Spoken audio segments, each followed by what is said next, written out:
Nós vamos falar hoje de decisões que são urgentes na nossa vida. Há decisões que não podem ficar para depois, irmãos. Nós precisamos tomar elas, não é talvez amanhã, durante a semana. Há decisões que nós precisamos tomar, não é depois do culto, mas é agora, nesse momento. Você já participou de alguma coisa, já aconteceu algo na sua vida que você teve que tomar uma decisão de imediato?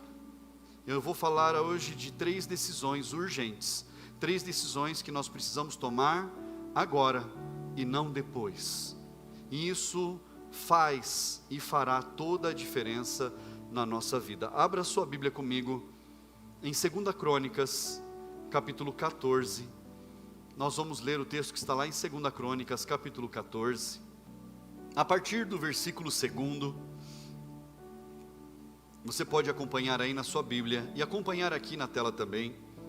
Diz assim a palavra de Deus: Asa fez o que era bom e reto aos olhos do Senhor seu Deus, porque aboliu os altares dos deuses estranhos e o culto nos lugares altos, quebrou as colunas e cortou os postes da deusa Azerá. Ordenou a Judá que buscasse o Senhor, Deus de seus pais, e que observasse a lei e o mandamento. Também aboliu de todas as cidades de Judá o culto nos lugares altos e os altares do incenso, e houve paz no seu reinado. Asa construiu cidades fortificadas em Judá, pois havia paz na terra, e não houve guerra contra ele naqueles anos, porque o Senhor lhe tinha dado repouso. E ele disse a Judá: vamos construir estas cidades, cercá-las de muralhas e torres, portões e ferrolhos, enquanto a terra ainda está em paz diante de nós. Pois temos buscado o Senhor nosso Deus, nós o temos buscado, e Ele nos deu repouso por todos os lados. Então eles construíram e prosperaram. O rei Asa tinha um exército de 300.000 homens de Judá, que traziam grandes escudos e lança, e 250.000 homens de Benjamim, que traziam escudo e atiravam com arco. Todos eram homens valentes. Vamos falar com Deus? Feche os teus olhos. Senhor, meu Deus e Pai, essa é a Tua palavra. Senhor, fala conosco nesta noite, que nós possamos compreender, ó Pai, a Tua palavra, que a Tua palavra, meu Deus, haja em nossos corações. Os nossos corações estão aqui, Senhor, abertos diante de Ti. Então, meu Deus, fala conosco, que a nossa vida seja transformada a cada momento, a cada decisão, a cada ministração que nós recebemos sobre as nossas vidas, em nome de Jesus, amém. Assente-se no seu lugar, igreja. Aleluia. A palavra de Deus nos fala a respeito de reinados que aconteceram naquela época, naquela determinada época. E era assim: vinha um rei que era mau, e ele fazia coisas más aos olhos de Deus, e todo o povo seguia as orientações do rei, e todo o povo perecia, todo o povo sofria. Depois vinha outro rei mau, e aí depois vinha um rei bom, que ele ouvia a voz de Deus, e ele fazia as coisas da forma como deveriam ser feitas. Então o povo era abençoado, o povo crescia, o povo desenvolvia. Então alternava de tempos em tempos a forma de governar de cada rei, mas a forma de governar de cada rei não era apenas uma maneira administrativa, uma forma de pensar. Os reis eram também os líderes religiosos da época. Então o rei, ele dava as ordens com relação a como aquele povo, aquela nação deveria servir a Deus ou servir outros deuses. Então o rei, além de cuidar de tudo, da cultura, da política, do desenvolvimento, da produção, de tudo o que acontecia ali no seu reinado, também ele era o líder religioso. E aqui nós estamos falando de um rei de Judá. Havia o outro rei, mas eram 2 terras separadas, mas aqui nós estamos falando de Judá. E Asa, esse rei Asa, ele começou a governar depois do seu pai. O seu pai foi um rei mau. Seu pai foi um rei ruim, que não fez as coisas conforme Deus havia instruído. Fez as coisas da cabeça dele, fez coisas que envolviam povos vizinhos, mas Asa, ele decidiu fazer as coisas conforme as instruções de Deus. E fazer as coisas conforme as instruções de Deus requer trabalho, requer dedicação. A gente precisa aprender, entender, compreender e colocar em prática. Então eu primeiro preciso entender tudo que Deus quer, para depois eu saber o que precisa ser feito. Então levou tempo, uma vida para ele aprender isso, mas quando ele se tornou rei, depois da morte do pai dele, então ele tomou decisões rapidamente. E a primeira decisão que ele tomou, e ele mostrou logo de cara para o que ele tinha vindo, ele derrubou os altares, os postes ídolos, eliminou os cultos nos lugares altos, ele mudou toda a estrutura religiosa daquela nação. Ele tirou a adoração a ídolos, ele derrubou as estátuas, derrubou os postes ídolos e declarou que somente o Deus, o Senhor, Rei dos Reis e Senhor dos Senhores, seria adorado, seria seguido por aquela nação, por Judá. Judá, a nação que deu origem aos judeus. Então, todo aquele povo começou a seguir a Deus, começou a fazer as coisas que precisavam ser feitas. Mas como? Todo mundo sabia o que precisava ser feito? Não, ele ensinou rapidamente todo mundo, trouxe esclarecimento para todo mundo, fez com que todo mundo soubesse aquilo que precisava ser feito, mas foi a primeira decisão que ele tomou. Então ele estava ali mostrando que ele serviria a Deus de todo o coração dele, e toda a nação também seguiria o Deus Todo-Poderoso. Até aqui você entendeu a história, mas trazendo para a nossa vida, lá naquele lugar haviam os postes ídolos, haviam os cultos aos Balaíns, havia a adoração a deuses estranhos, havia uma bagunça, e toda aquela nação estava entrando em trevas, estava sendo prejudicada porque não venciam as batalhas, porque perdiam guerras, porque eram afrontadas pelos povos vizinhos e eram humilhadas também pelos povos vizinhos. E quando Asa se levanta como rei, ele toma uma decisão drástica. A primeira decisão, rapidamente a fazer isso, é eliminar a bagunça do meio do povo. E quantas vezes, irmãos, lá dentro da nossa casa, na nossa família, no nosso trabalho, tem bagunça, tem coisas que precisam ser organizadas. Talvez lá dentro da nossa casa há alguma desordem que precisa de organização. Um dia eu visitei uma casa, e não foi aqui em Rio das Pedras, visitei uma família, e os pais daquela família resolveram mostrar a casa, uma casa muito bonita e tal, mas quando subiu para os quartos, no quarto do filho adolescente tinha uma placa muito bonitinha feita, assim: Deus abençoe essa bagunça. Eu falei, isso tudo não cabe numa frase só. Deus não abençoa desordem. Aquele quarto, irmãos, quando os pais abriram o quarto, eu acho que não deveriam ter feito aquilo, pelo amor de Deus. Deus, ele não tinha entrado naquele lugar, mas nem com oração forte não entrava ali. Que quarto bagunçado, que desordem por todo lugar. Onde se olhava tinha bagunça, onde você não imaginava tinha bagunça. Tudo bagunçado. Deus não age no meio da desordem, irmãos. Deus não age no meio de algo que está desorganizado, no meio de algo que está bagunçado. Deus não trabalha na bagunça. Deus, ele é o ordeiro. Nós vemos pela criação, irmãos, tudo que Deus fez foi bom e é bom. Tudo que Deus construiu foi perfeito e é perfeito até os dias de hoje. Todas as coisas no seu devido lugar, tudo funcionando como deve funcionar. Deus criou tudo perfeito, não fez as coisas na desordem, não fez as coisas na bagunça. Então, primeira coisa que nós precisamos fazer, a primeira decisão urgente, é colocar em ordem aquilo que está fora de ordem. Colocar em ordem, organizar. E Asa, ele derrubou a adoração aos ídolos. Quantas vezes, irmãos, a gente vê pessoas que adoram pessoas que colocam determinadas pessoas em um patamar e endeusam essa pessoa. Falam, essa pessoa é santa, santa, santa, santo, santo, santo, que seja. E isso está totalmente contrário à palavra de Deus. E aqui eu estou falando de pessoas reais. É normal, irmãos, que nós admiremos as pessoas, que a gente queira se espelhar em determinadas pessoas que são exemplo para nós. Isso é valioso, isso é bom.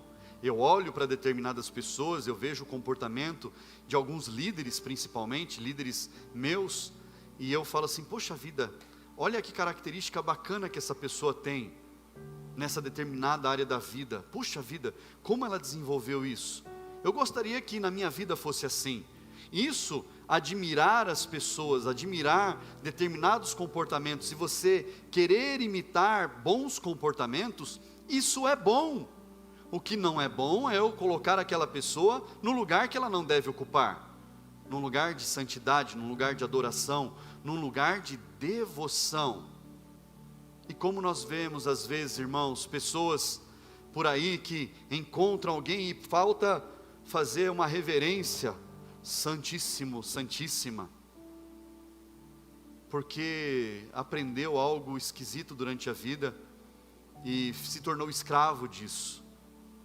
E nós precisamos nos libertar dessas coisas, respeitar, amar, admirar, sim, mas tudo tem limite. Nós precisamos cuidar, irmãos. Sabe por quê? Quando as pessoas ocupam determinados lugares na nossa vida, então nós estamos dando espaços a essas pessoas que pertencem a Deus e não pertencem a elas. Então nós precisamos, acima de tudo, colocar Deus na nossa vida, acima de todas as pessoas, acima de qualquer coisa. Deus precisa estar acima. Pastor, mas no meu coração não tem isso.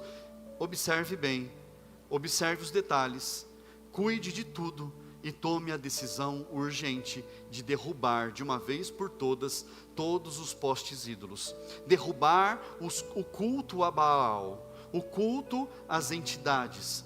Jogue isso por terra.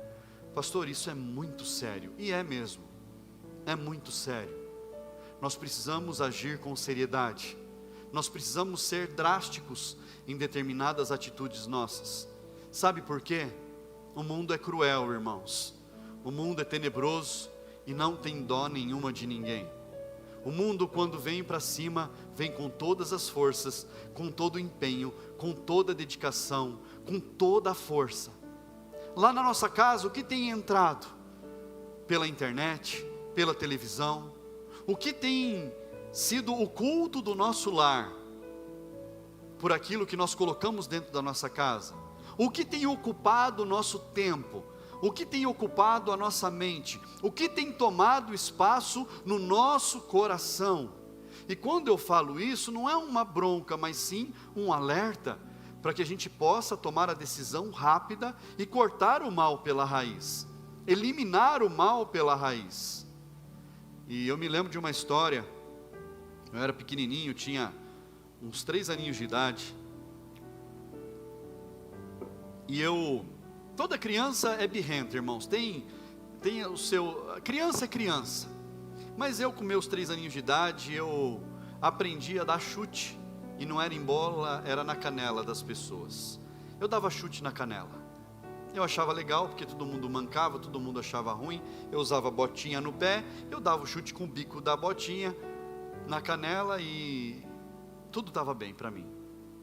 Aí o meu bisavô, homem de Deus, por muito tempo eu queria matar ele, mas ele já tinha ido para o céu, mas ele falou para o meu pai, falou: Beto, chamava meu pai de Beto, o mal a gente corta pela raiz, e apontava para mim. Meu pai falou: já entendi. E aí, eu dei um chute na canela da minha mãe, Ah, irmãos, nada demais, né? É só uma criança chutando uma canela. Aí meu pai me pegou, falou, pede desculpa para sua mãe. Eu pedi desculpa não, eu não. E minha mãe estava perto, eu dei de novo. Ah, irmãos, meu pai tirou a espada da justiça. E meu Deus, que agressão, irmãos. Hoje essas coisas não são aplicáveis mais. Mas lá no passado, há mais de 40 anos atrás, isso daí era docinho. E bateu em mim, eu falei, não doeu. Olha que criança birrenta, irmãos. E aí o mal foi cortado pela raiz. Eu tomei mais umas 2, 3 cintadas, até pedi pelo amor de Deus, pai, eu te amo, mamãe, eu te amo, me desculpa. E nunca mais chutei canela. Irmãos, o mal precisa ser cortado pela raiz, e eu não estou falando para você agredir criança alguma, pelo amor de Deus, só estou contando uma história minha, mas tome as decisões que precisam ser tomadas agora, não depois.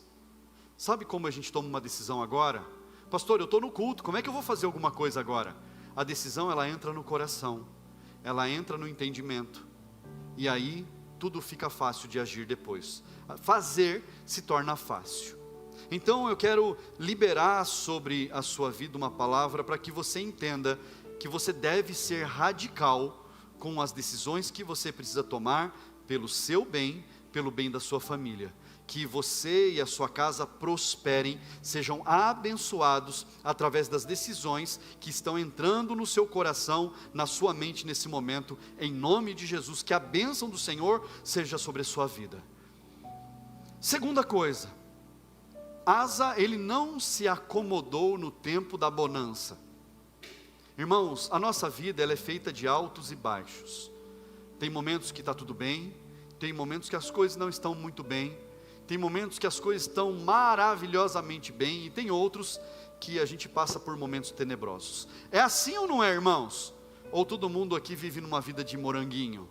Não, a gente não vive no mundo da moranguinho, a gente vive no mundo real. E o mundo real, irmãos, é assim, altos e baixos. É como o exame do coração. Quando a gente faz o exame do coração, aparece lá, tum-tum, tum-tum, tum-tum, para cima e para baixo. É assim ou não é? Quando dá uma linha reta, é que não está bom, morreu, acabou a vida. Então a nossa vida é para cima e para baixo, acontece. E nós temos que estar preparados, irmãos, em todo o tempo. O rei Asa, quando ele tomou essas decisões, Deus instituiu a paz no reino.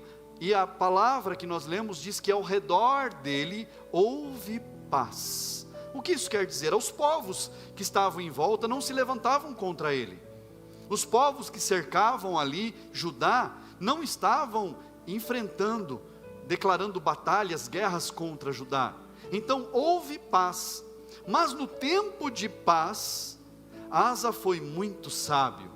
Asa conquistou as cidades que estavam em volta, foi trazendo todo mundo para perto, fez acordos, expandiu o território dele.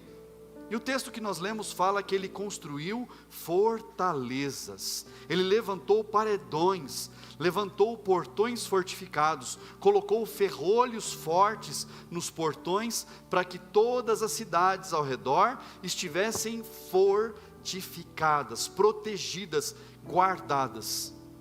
E a palavra de Deus diz que todo aquele povo prosperou. O que nós fazemos no tempo da bonança?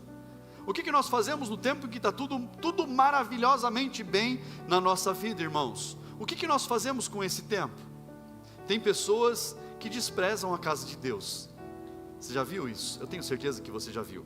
Tem pessoas que não ligam mais para o reino. Elas falam, eu não preciso disso, eu acho uma babaquice, eu acho uma bobeira esse negócio de estar na igreja todo culto, eu acho que isso aí não é necessário, ninguém precisa disso, eu vou seguir a minha vida do jeito que eu acho que deve ser. E quando a gente acha determinadas coisas, então é porque nós não temos certeza alguma, e quando nós não temos certeza alguma, o perigo já está rondando, irmãos. Então no tempo de paz, no tempo de bonança, no tempo de tranquilidade, é momento de nós corrermos e fortalecermos a nossa casa, fortalecermos a nossa família, criarmos estruturas fortes. Momento de paz é momento de crescimento.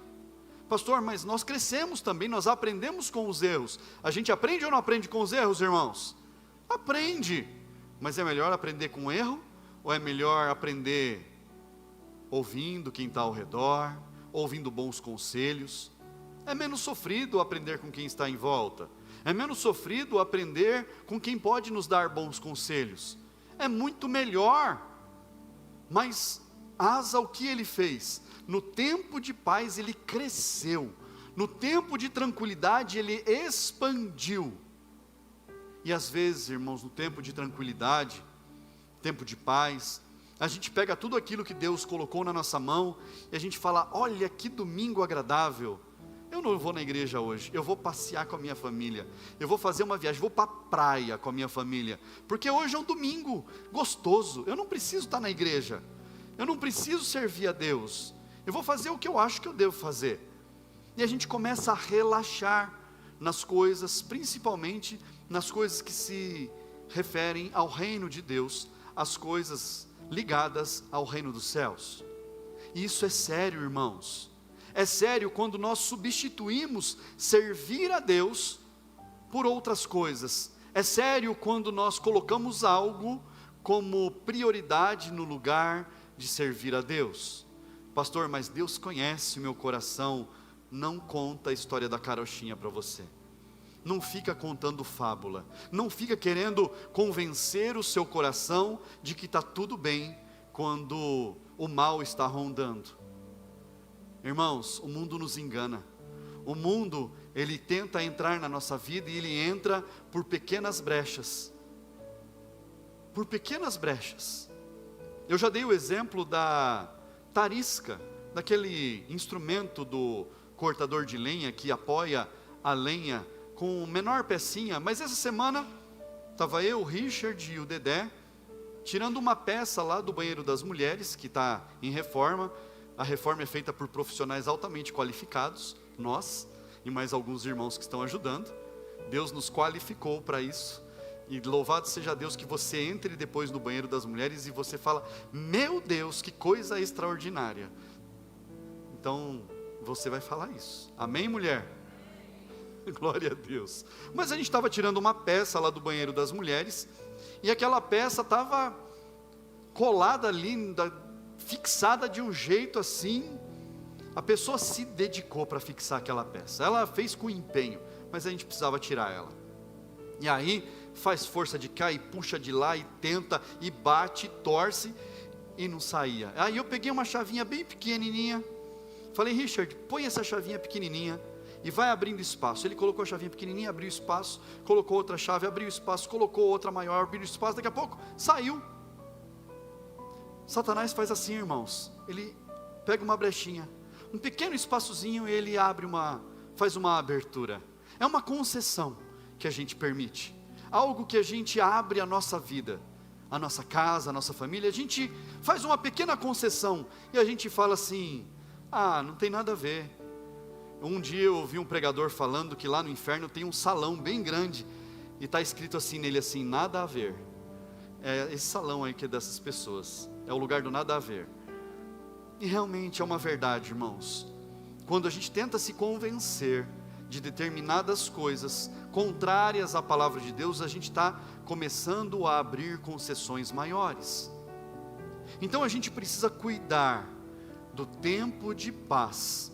O tempo de paz pode nos enganar, porque se a vida é feita de altos e baixos, vai vir um tempo de dificuldades pela frente. Eu não estou profetizando desgraça nenhuma para ninguém, mas eu estou te alertando, porque as dificuldades vêm, às vezes a gente cava elas, às vezes elas aparecem na nossa vida, e a gente precisa estar fortalecido para o momento dos enfrentamentos. Quando está tudo bem, a conta está tudo azul, tudo pago, você põe tudo no débito automático, porque você não se importa com o saldo da conta, e eu profetizo sobre a sua vida, que vai ter dinheiro de sobra em nome de Jesus, amém, igreja? Amém. Você receba as palavras liberadas do altar, mas você não vai se conformar com esse tempo de bonança. Eu quero que você tenha tranquilidade. Deus quer que nós tenhamos paz no coração, que a gente deite no nosso travesseiro à noite e durma bem, não fique pensando nas coisas, como é que a gente vai resolver determinadas situações. Mas no tempo de paz nós precisamos crescer. Tempo de tranquilidade é hora de investir na nossa vida, na nossa mente. A gente precisa crescer em todas as áreas da nossa vida, crescer intelectualmente, emocionalmente, crescer espiritualmente, crescer financeiramente, crescer nos relacionamentos pessoais, nos relacionamentos familiares. Tempo de paz, irmãos, é tempo de investimento e crescimento. A gente precisa alargar o nosso território, a gente precisa construir fortalezas. Construir fortalezas é você estar blindado no Senhor, é você estar guardado, crescido em todas as áreas da sua vida. Mas a principal é a área espiritual. Não foi à toa que Asa, a primeira decisão que ele tomou foi na área espiritual, porque ele sabia que quando aquilo mudasse, toda a nação seria transformada. Quando nós mudamos as decisões que envolvem a área espiritual na nossa casa, tudo é transformado, tudo muda. Essa foi a primeira decisão. A segunda foi que ele não se acomodou, ele não parou, ele investiu, ele cresceu, ele expandiu, ele não esperou vir o tempo da dificuldade. Com perdão da palavra, irmãos, tem gente que fica esperando a água bater na bunda para se mexer, para acordar para a vida, e aí às vezes já é tarde, às vezes o melhor momento já passou. Então não perca os melhores momentos que Deus tem colocado na sua vida, para você poder crescer, para você poder prosperar. E quando eu falo prosperar, é você crescer em todas as áreas da sua vida. Quando você ouvir a respeito de prosperidade, entenda felicidade em todas as áreas da vida. Amém, igreja? Além de tudo, terceira decisão que Asa tomou foi de confiar em Deus acima de tudo. Nós lemos o texto e nós vimos que ele tinha ali um grande exército em Judá e um outro grande exército ao seu dispor, se ele precisasse. Estava ali, para a mão dele. Asa era um homem estratégico, não foi à toa que ele fortaleceu, fortificou todas as cidades que ele havia conquistado, que ele havia trazido para perto, para ele, para o reino. Não foi à toa que ele fez tudo isso. Mas um determinado rei, o rei Zerá, se levantou contra ele num determinado momento do reinado dele. Se levantou, declarou guerra, e ele tinha 1 milhão, pouco mais de 1 milhão de soldados, de equipamentos, de carros de guerra, prontos para a batalha. Irmãos, o que Asa tinha era muito menor, mas Asa, com as estratégias que ele havia definido, com o projeto que ele havia feito, com os acordos que ele havia feito com os seus povos vizinhos, ele sabia que ele podia vencer aquela batalha. Ele sabia que ele tinha forças, que ele tinha a estratégia, que ele tinha as armas certas para derrotar o exército inimigo. Ele sabia que o seu exército bem treinado era capaz de cada homem eliminar de 5 a 10 homens do exército inimigo, tão habilidosos que eles eram. Asa tinha calculado tudo, Asa tinha preparado tudo, irmãos, mas com tudo preparado, ele vai buscar Deus. Ele fala: Senhor, eu sou capaz de vencer o inimigo, eu tenho tudo pronto para vencer, para derrotar o inimigo, mas se o Senhor falar para eu ir, eu vou para a guerra. Se o Senhor falar para eu não ir, eu não vou sair daqui, eu não vou para lugar nenhum. Se o Senhor falar para eu mudar a estratégia, eu mudo a estratégia. O que o Senhor quer que eu faça? Asa confiou no Senhor, além das suas forças. Quando nós nos capacitamos, quando nós buscamos entendimento, crescimento pessoal, um grande perigo que tem é a gente achar que nós somos autossuficientes, que a gente não precisa mais de nada, que a gente não precisa muito menos de Deus. Mas aqui está um erro em que nós podemos cair, irmãos, é a gente confiar na força do nosso braço, confiar na nossa mente, no nosso intelecto e achar que a gente pode tomar qualquer decisão sem ser afetado pelas consequências. Achando que Deus está sempre com a gente, não importa a decisão que a gente tomar. Se a gente pular, Deus está com a gente, se a gente cair, Deus está com a gente, se a gente correr, Deus está com a gente. Quando a gente deveria antes perguntar: Senhor, como eu devo proceder? Porque a minha vida pertence ao Senhor. Se a minha vida pertence a Ti, é o Senhor quem governa a minha vida, é o Senhor quem me instrui. Nós não oramos, irmãos, pelos nossos governantes, pedindo a direção do alto, pedindo instrução de Deus para esses homens e mulheres, e para nós. Nós não temos que ter a direção de Deus? Será que nós não precisamos que Deus nos conduza, que Deus oriente a nossa vida? Nós precisamos, irmãos. Nós necessitamos tanto de Deus, e nós precisamos reconhecer isso, o quão dependentes nós somos do Senhor, como nós precisamos dEle, mesmo enxergando lá na frente que tudo vai dar certo, que o meu plano é maravilhoso, que o meu projeto não tem falhas, porque eu estudei, porque eu me dediquei, porque eu me empenhei, e eu fiz tudo certinho. Mesmo fazendo tudo certo, mesmo agindo correto, eu preciso perguntar para Deus: e aí, Deus, isso aqui é da Tua vontade? O Senhor está nesse negócio?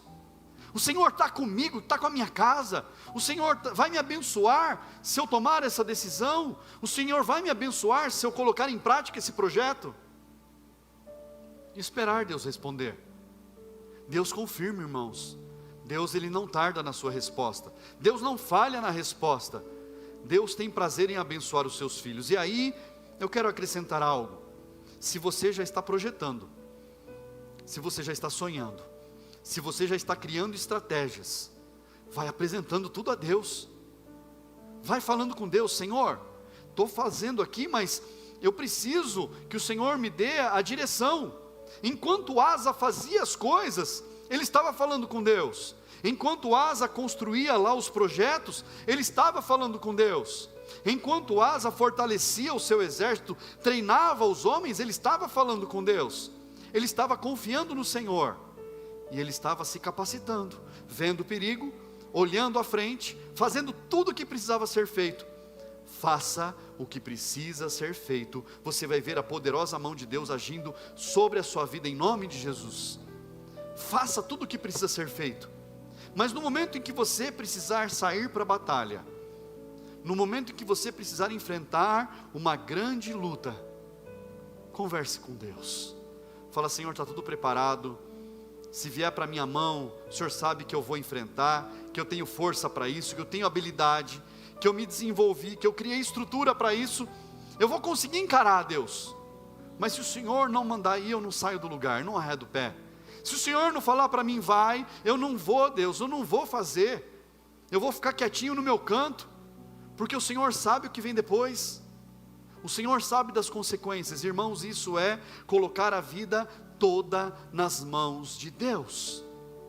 Se Ele é Senhor das nossas vidas, e nós somos servos dEle, e Ele quer o melhor para os servos, e a palavra de Deus diz que a vontade de Deus, ela é boa, ela é agradável, e ela é perfeita para nós, não tem falhas, irmãos. Boa porque faz o bem, agradável porque nos traz satisfação, felicidade, perfeita porque não falha em nada. Então nós precisamos buscar do Senhor qual é a vontade dEle para nós. Busque do Senhor. Fala: Senhor, eu quero saber o que o Senhor quer para mim, o que o Senhor quer da minha vida, o que o Senhor espera de mim, o que o Senhor quer que eu faça, qual é o próximo passo? Busque o Senhor. Pastor, e a minha vontade de decidir? Decida debaixo de oração, debaixo de consagração, debaixo de busca, debaixo de dependência, de dedicação. O filho obediente, irmão, só é abençoado. O filho obediente tem tudo do Pai. O filho obediente recebe o favor do Pai. E o Pai está ansioso por abençoar a sua vida, por derramar o favor dEle sobre a sua vida. Então ouça a voz de Deus, busque a instrução do alto, e você verá Deus te abençoando, abrindo as portas, orientando você pelo caminho, e fazendo você prosperar, onde você nem imaginava que você seria capaz de prosperar, em nome de Jesus. Você será abençoado. 3 decisões urgentes. Primeira, derrube tudo que está bagunçado na sua vida. Coloca tudo por terra. Se precisar, chuta. Não vai agredir ninguém, mas chuta, joga fora, quebra, destrói. Se é bagunça, elimina da sua vida. Segundo, Deus vai trazer paz sobre a sua vida.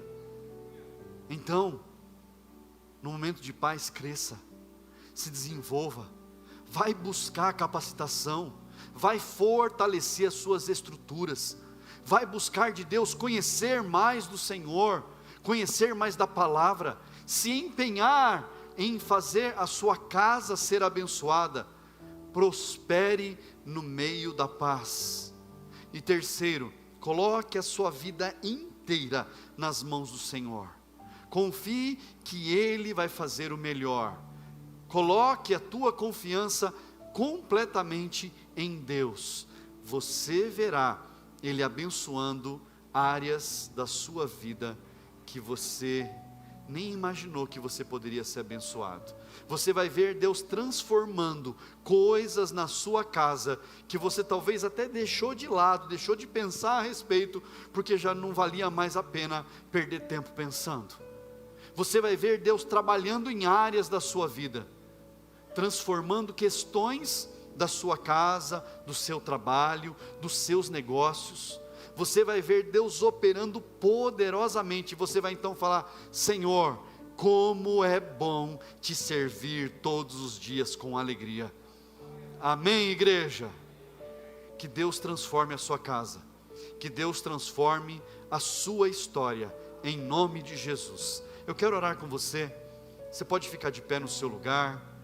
Nós vamos falar com Deus, buscar a presença dEle para dentro dos nossos corações, e a coragem, a determinação para nós podermos agir, fazer tudo o que precisa ser feito. Seja radical nas suas ações, seja radical nas suas decisões. Ser radical, essa palavra hoje ela até tem uma conotação ruim, porque muitas pessoas usam errado.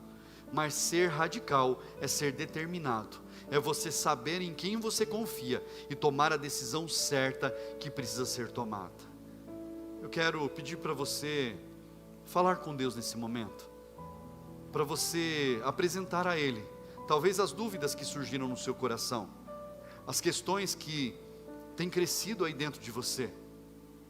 Eu quero que você fale com o Senhor e peça para Ele a direção, para você poder ser radical nas suas decisões, eliminar a bagunça da sua vida de uma vez por todas, para você saber onde crescer, o que você tem que fazer para você crescer no momento de paz, e para você colocar as suas vidas de uma vez por todas nas mãos do Senhor e saber que Ele está cuidando de tudo. Feche os teus olhos e fale com Ele.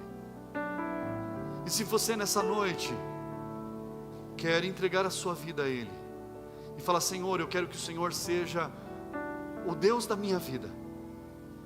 Você aí do seu lugar, você pode orar ao Senhor e falar: Senhor, eu me arrependo de um dia ter deixado a Tua presença, ter deixado a Tua casa. Eu me arrependo de um dia ter decidido de forma equivocada algumas coisas na minha vida. Fale com Deus. Se você nesta hora quer entregar a sua vida para Jesus, também aí do seu lugar você pode falar: Senhor, eu quero que o Senhor seja o Senhor e Salvador da minha vida. Eu desejo que o Senhor habite dentro de mim, que o Senhor faça morada na minha vida, que eu ouça a voz do Senhor nítida e claramente, nos momentos em que eu precisar da direção do Senhor. Fale com Deus.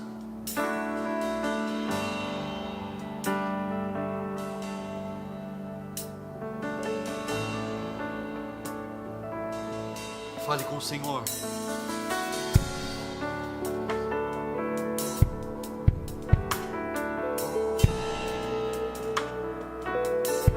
Senhor, meu Deus e Pai, eu oro a Ti neste momento, Senhor, apresentando cada vida que aqui está, Pai, que, meu Deus, no seu coração, na sua mente, já tomaram a decisão, já decidiram, meu Deus, não para depois, mas para o agora, que devem, meu Deus, e querem ter uma transformação de vida, que querem, meu Deus, que as suas casas e as suas famílias vivam o melhor que o Senhor já tem programado, que o Senhor tem sonhado. Senhor, eu clamo a Ti nesta hora, pela Tua bênção, Pai, sobre cada decisão que os Teus filhos estão tomando nesta hora, a decisão do agora, de, meu Deus, eliminar tudo aquilo que está desorganizado, eliminar a bagunça, Pai, aquilo que não cultua, que não serve ao Senhor. Meu Deus, em nome de Jesus, fortalece a caminhada dos Teus filhos, fortalece os passos, meu Deus, em nome de Jesus, abençoa, Pai, a decisão de crescer, meu Deus, num momento de tranquilidade, num momento, meu Deus, de paz que o Senhor tem dado, meu Deus, aos Teus filhos. Meu Deus, que ninguém, Pai, desperdice o tempo com coisas desse mundo, mas que, meu Deus, o tempo seja usado, Pai, para crescer na Tua presença. Senhor, em nome de Jesus, que cada um dos Teus filhos, ó Pai, que estão colocando as suas vidas nas mãos do Senhor, declarando nesta hora que o Senhor é Rei dos reis e Senhor dos senhores, declarando, meu Deus, que o Senhor é Senhor e Salvador sobre as suas vidas, que estão, meu Deus, se reconciliando contigo, que o Senhor, meu Deus, ouça a oração feita, meu Deus, por esta pessoa, que o Senhor a receba, meu Deus, como Teu filho, como Tua filha, que o Senhor, meu Deus, esteja cuidando de cada um, Pai, fortalecendo, meu Deus, as mãos, fortalecendo a mente, o coração. Senhor, que os pensamentos que transitarem, meu Deus, nessa mente, sejam os pensamentos que o Senhor tem a respeito, pensamentos de paz e não de mal, para, meu Deus, dar um futuro abençoado. Senhor, em nome de Jesus, eu clamo a Ti, que a bênção dos céus, Pai, persiga os Teus filhos e os alcance, que, meu Deus, as bênçãos que o Senhor envia dos céus sejam derramadas sobre os Teus filhos nesta hora, que, meu Deus, a prosperidade, meu Deus, seja abundante, Pai, em todas as áreas das vidas dos Teus filhos, que as famílias sejam abençoadas, que o trabalho, meu Deus, seja próspero, que o negócio, meu Deus, cresça, que, meu Deus, todas as áreas dos Teus filhos seja, meu Deus, próspera, que a mente cresça, que o sentimento, as emoções, Pai, sejam prósperas, que, meu Deus, os relacionamentos prosperem, que, meu Deus, o relacionamento entre pais e filhos, ó Deus, seja restaurado, que o relacionamento entre familiares, ó Deus, seja abençoado, meu Deus, que a área espiritual dos Teus filhos aflore, que os Teus filhos cresçam na Tua casa e na Tua presença, que, meu Deus, o financeiro dos Teus filhos seja abundante, que, meu Deus, os Teus filhos vejam ao redor deles paz, que os Teus filhos provem e desfrutem, meu Deus, de prosperidade em todas as áreas de suas vidas, em nome de Jesus. Diga amém. Fala assim: Senhor, eu recebo sobre a minha vida as bênçãos das decisões